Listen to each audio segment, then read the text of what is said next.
শুনে হয়তো অবাক হবেন দর্শক মন্ডলী যে এখন থেকে মাত্র একটি কারণে সকল প্রকার জমির নামজারি বন্ধ ঘোষণা করা হয়েছে। Not only that but also আপনি চাইলেও এখন থেকে কোনোভাবে আর কোনো জমির নামজারি মিউটেশন বা খারিজ করে নিতে পারবেন না। তো কি সেই রিজন যে একটি বিশেষ গুরুত্বপূর্ণ কারণে এক প্রকার বলতে গেলে অল টাইপ ল্যান্ড এর মিউটেশন স্টপ রাখার ঘোষণা রয়েছে বা বন্ধ রয়েছে। What is the matter of fact? সাধারণের প্রশ্ন এখন একটাই। আজকের সম্পূর্ণ ভিডিও জুড়ে সেই বিষয় নিয়ে ডিটেইলে ডিসক্রাইব করব এবং আপনি যদি মনে করেন যে নামজারি বা মিউটেশন বা খারিজ করা ছাড়াই আপনার জমি আপনি কারো কাছে হস্তান্তর করবেন বা আপনি হেবা করবেন বা হেবা বিল ওয়াজ করবেন, এছাড়া আপনি ভাবছেন যে কারো সাথে বিনিময় বা গ্রাম্য ভাষায় এওয়াজ বদল দলিল করবেন, তাহলেও কিন্তু আপনি কোনোভাবেই তা করতে পারবেন না। দ্যাটস ওয়াই আপনাকে অবশ্যই নামজারি করতে হবে। যেহেতু নামজারি ছাড়া এই টাইপের এই ধরনের অতি জরুরি গুরুত্বপূর্ণ কাজ আপনি কোনোভাবেই করতে পারবেন না। সো নামজারি প্রক্রিয়া যদি বন্ধ থাকে সেক্ষেত্রে আসলে সলিউশনটা আসলে কি, দ্যাট মিনস কোন উপায়ে আপনি সমাধান করে নিতে পারবেন সে বিষয়েও ডিটেইলে ডিসকাশন করা হবে। ধৈর্য হারালে আপনারই লস হবে, বরং সামনে কিন্তু আপনাদের জন্য গুরুত্বপূর্ণ ডিসকাশন রয়েছে। তাই ভিডিওটি স্ক্রিপ্ট না করে শেষ পর্যন্ত আমাদের সাথেই থাকুন। তাহলে বেসিক কথা হচ্ছে, যদি কোনো ব্যক্তি কোনো জমির পুরোপুরি মালিকানা লাভ করতে চায় সেক্ষেত্রে তাকে অবশ্যই নামজারি সম্পন্ন করতে হবে। নামজারি সম্পন্ন করা ছাড়া বা নামজারি না করলে কোনোভাবেই কিন্তু কোনো ব্যক্তি ওই জমির প্রকৃত মালিক বা সরকারের যে রেকর্ড বুক সেই রেকর্ড বুকে তার নাম ভূ মালিক হিসেবে বা ল্যান্ড ওনার হিসেবে অন্তর্ভুক্ত হতে হবে বা থাকবে। এই বিষয়টি কিন্তু তিনি কোনোভাবে তখন আর জোরালো ভাবে বলতে পারবেন না বা দাবি করতে পারবেন না। এই কারণে মূলত কোনো ব্যক্তি যদি মনে করে যে তিনি জমি বিক্রয় করবে এবং কারো কাছে যদি বিক্রয় করে দিয়েও থাকে এবং সেই ব্যক্তিকে যদি জমিটি রেজিস্ট্রেশন করে দিয়ে দিতে চায়, তাহলে রেজিস্ট্রেশন আইন অনুযায়ী আপনাকে অবশ্যই খাজনার বা যে দাখিলা সেই দাখিলা জমা দিতে হবে। আপনার জমিটির খাজনা যে পরিশোধ আছে আপনার সেই পরিশোধিত দাখিলা বা চেক আপনাকে দিতে হবে। বাট এই পর্যায়ে যদি আপনার নামজারি না থাকে তাহলে আপনি কোনোভাবেই আপনার ওই জমির খাজনা আপনি পরিশোধ করতে পারবেন না। তাহলে নামজারি অত্যন্ত গুরুত্বপূর্ণ একটি বিষয়। দ্যাট মিনস আপনার মালিকানা পুরোপুরি ভাবে নিশ্চিত করতে হলে বা আপনার জমি বছর বছর খাজনা প্রদান করে রেগুলার হয়ে থাকবেন এবং আপনার জমি যদি ঝামেলাহীন রেখে দিতে হয় তাহলে অবশ্যই আপনাকে নামজারি সম্পন্ন করে নিতে হবে। কিন্তু এখন থেকে এই একটি কারণে বেসিক্যালি আপনি কোনো জমির নামজারি আর পাবেন না।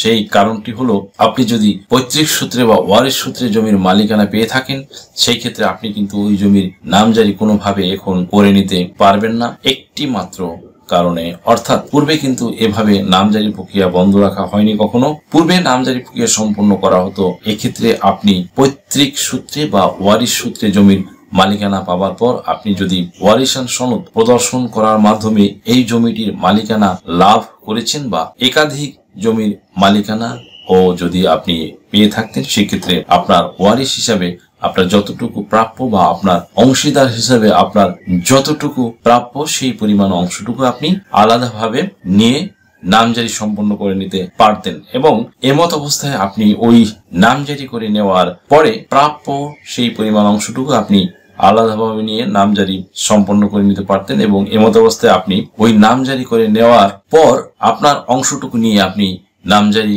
করে নিয়ে প্রয়োজনে আপনি ওই জমি আরেকজনের কাছে অনায়াসে কোনো প্রতিবন্ধকতা ছাড়া ইজিলি বেচা বিক্রি করতে পারতেন। এমনকি আপনার প্রয়োজন অনুসারে যে কোনো কাজ করতে পারতেন। এক্ষেত্রে মূলত যত প্রবলেম ক্রিয়েট হয়, দ্যাট মিনস আপনি যখন ওয়ারিশ সূত্রে কোনো একটি দাগে সেফর লাইক ধরুন যে আপনার অংশ সেখানে 50% রয়েছে বা 50 ডেসিমাল জমি আছে আপনার 5 ভাই, তাহলে আপনার 10% করে প্রাপ্য আপনি সেখানে আপনার 10% অংশটুকু আলাদাভাবে নিয়ে আপনি নামজারি করে নিয়েছেন এবং আপনি আলাদাভাবে আপনার 10% প্রাপ্যটুকু নিয়ে যে কোনো একটা সাইডে আপনি নামজারি করে নিয়েছেন।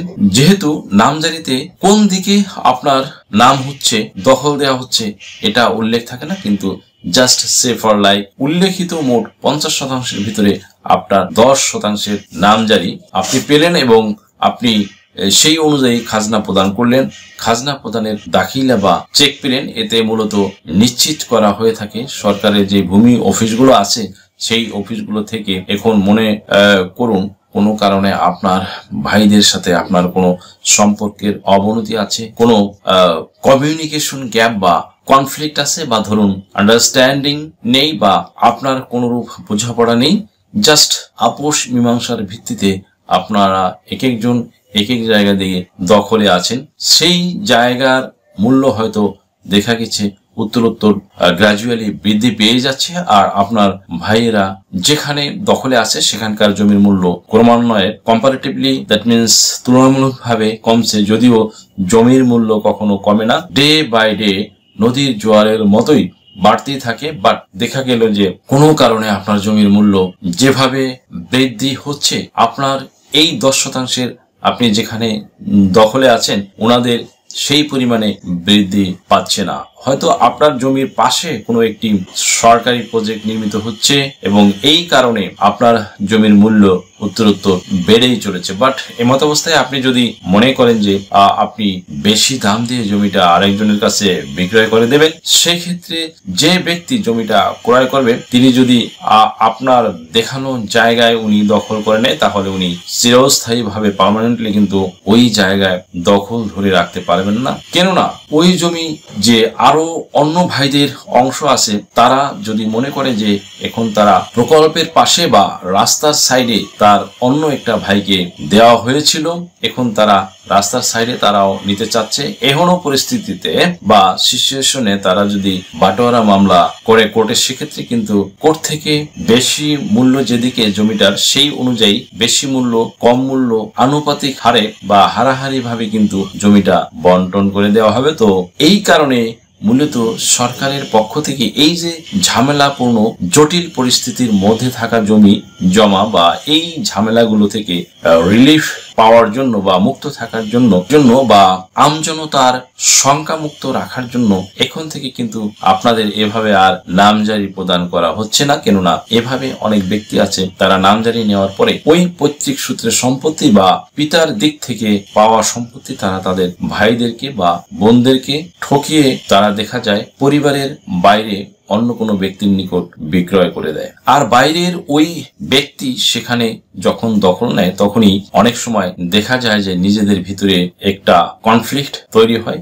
এই কারণে মূলত দখল পজিশন নিয়ে দ্যাট মিনস যে ব্যক্তি ক্রয় করছে তিনি বলছে যে না, আমি এখানকার এই জায়গায় দখল নেব, কারণ আমি এখানে জমিটা ক্রয় করেছি, আমি এখান থেকে দখল ছাড়বো না। আবার যারা ওখানে অংশীদার, যারা ওয়ারিশ সূত্রে পৈতৃক ওয়ারিশ সূত্রে অংশীদার, তারা বলছে না, আমরা এখানে সম্পূর্ণ অংশ তোমাকে দিতে পারবো না, তোমাদের অংশ এইভাবে নেওয়া লাগবে, দখল এইভাবে নেওয়া লাগবে।